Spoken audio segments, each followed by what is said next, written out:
Hi there, Steve Brossman from the Social Marketing Channel, and today I've got a very interesting guest, Tom Jordan.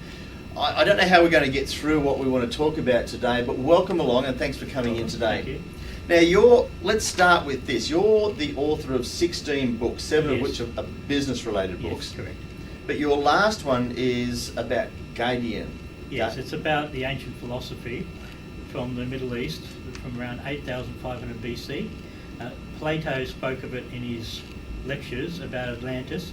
It comes from Guiderius, which is the 10th king of Atlantis, and he instituted when the country was going through strife, instituted a diplomatic system and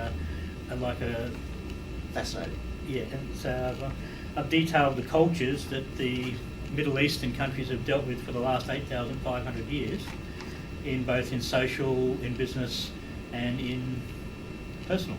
Isn't it amazing? Here in Australia we think something's old if it's about 50 years old. But here you are talking about cultures and civilizations that's 8,000 years old. Yes, from Anatolia and from the ancient Sumerian. In biblical times we refer to them as the cultures before the Great Flood. Yep. They existed in northern Iraq, in through to Europe, the Black Sea, up into near Norway through. They were known in those days as the Indo-Europeans. The Indian-European continent was much larger than it is now. Yeah. It slowly shrunk down due to wars and tribal occupations. And I'm actually just sitting. I just realised I'm sitting here with my mouth open. I'm just gobsmacked at some of the information and the depth that you've gone into. But today you actually want to talk about. We're going to talk about a thing called Future Newspaper. Yes. Can you give me some background of that? Because I think it's because of the actual book that you were contacted by, was it Joe? Joe Curry, yes. Joe Curry OAM. Yes. Yeah. And he runs a newspaper called Future Newspaper. Tell me Yes. about the newspaper and where it's going in the future for you. The Future News Service started 35 years ago in Sydney. Mm-hmm. Joe Curry was a Lebanese immigrant. Yep. He started the Future News Group. He started the El Telegraph. He started the El Anwar and other organisations based on that. Mm-hmm. For 35 years he's been doing it in Arabic. In the last 5 months, Joe read my book, realised I had an understanding of Middle Eastern culture, Mm-hmm. so he hired me to convert the Arabic service over to an English service. And you just told me you can't speak or read Arabic. No, I can't speak Arabic, I can't read Arabic, I can't write Arabic, but I understand the culture. And that's important. Yes, and a lot of third generation Australians are English primarily. Mm-hmm. Arabic's now a second language for them.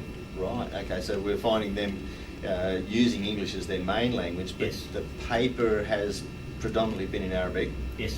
and you're going to be converting it into English.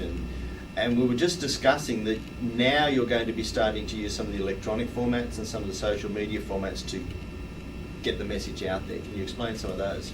Yes, I went to a B2B breakfast and I met Chris Pett. He explained to me what B2B networking was and how social media works. Yep. So I spent a couple of months researching it with Chris's help, and then I spoke to the owner Joe Curry about converting our current e-edition into a social media edition through Twitter, through Facebook and through LinkedIn. Great. And I spent about 2 weeks educating him on what Twitter was. That was quick. Yes, he's quite a smart man.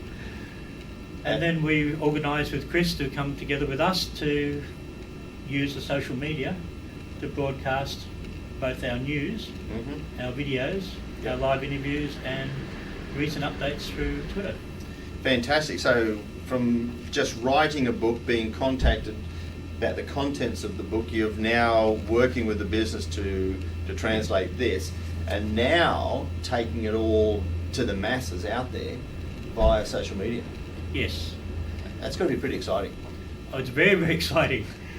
If you can imagine getting a new toy that you've got no instruction manual for, and it's a case of figuring out every day that something works or something doesn't work, or Right. you didn't know this happened or this didn't work before, and getting the joy of realising, hey, it actually works.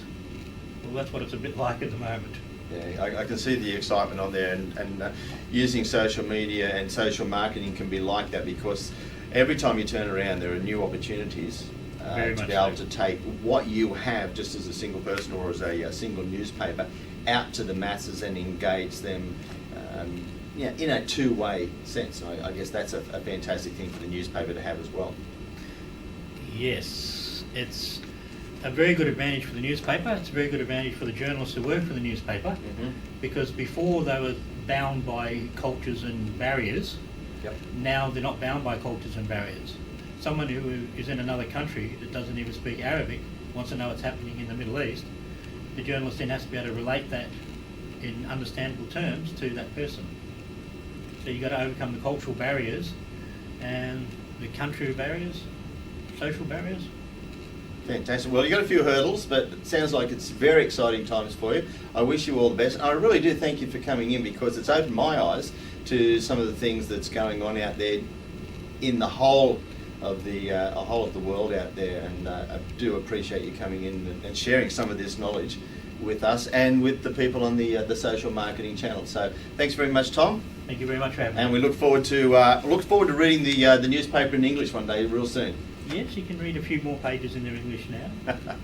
Thanks very much. We'll see you soon. Cheers. Okay.